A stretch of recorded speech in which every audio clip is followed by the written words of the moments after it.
In well-meaning attempts to boost our confidence ahead of challenging moments, people often try to draw our attention to our strengths, our intelligence, our competence, our experience.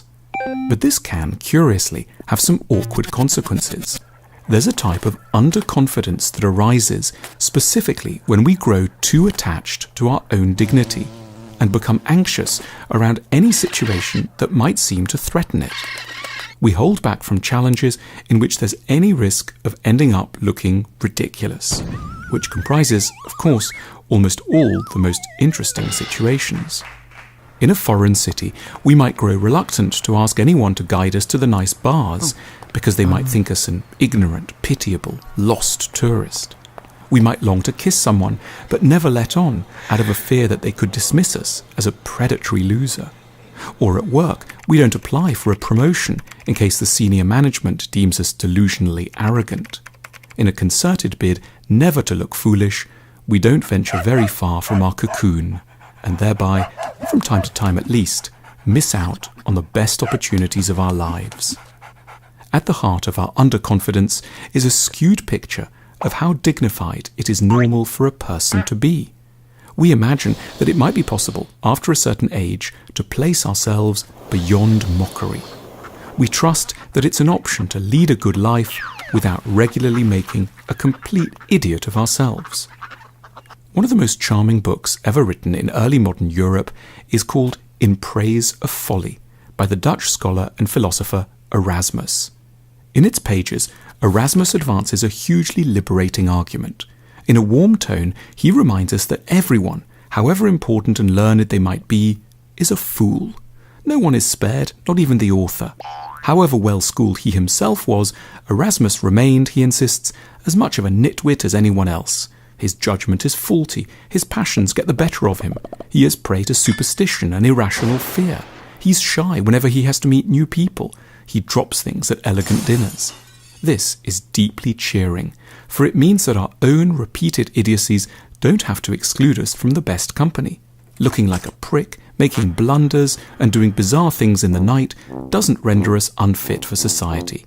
It just makes us a bit more like the greatest scholar of the Northern European Renaissance. There's a similarly uplifting message to be pulled from the work of Peter Bruegel. His central work, The Dutch Proverbs, presents a comically disenchanted view of human nature. Everyone, he suggests, is pretty much deranged. Here's a man throwing his money into the river. There's a soldier squatting on the fire and burning his trousers. Someone is intently bashing his head against a brick wall.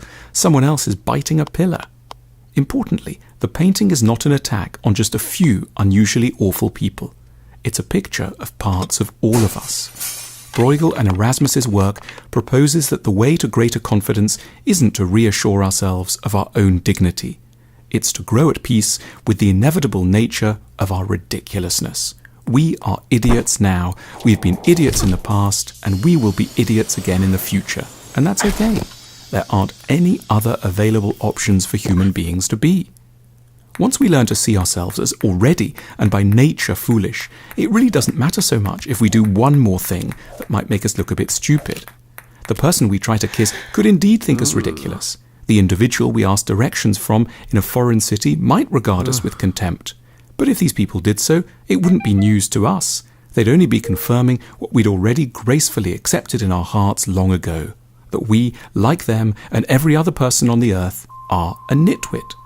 The risk of trying and failing would have its sting substantially removed. The fear of humiliation would no longer stalk us in the shadows of our minds. We would grow free to give things a go by accepting that failure was the acceptable norm. And every so often, amidst the endless rebuffs we'd have factored in from the outset, it would work. We'd get a kiss, we'd make a friend, we'd get a raise. The road to greater confidence begins with a ritual of telling oneself solemnly every morning before heading out for the day that one is a muttonhead, a cretin, a dumbbell and an imbecile. One or two more acts of folly should thereafter not matter very much at all.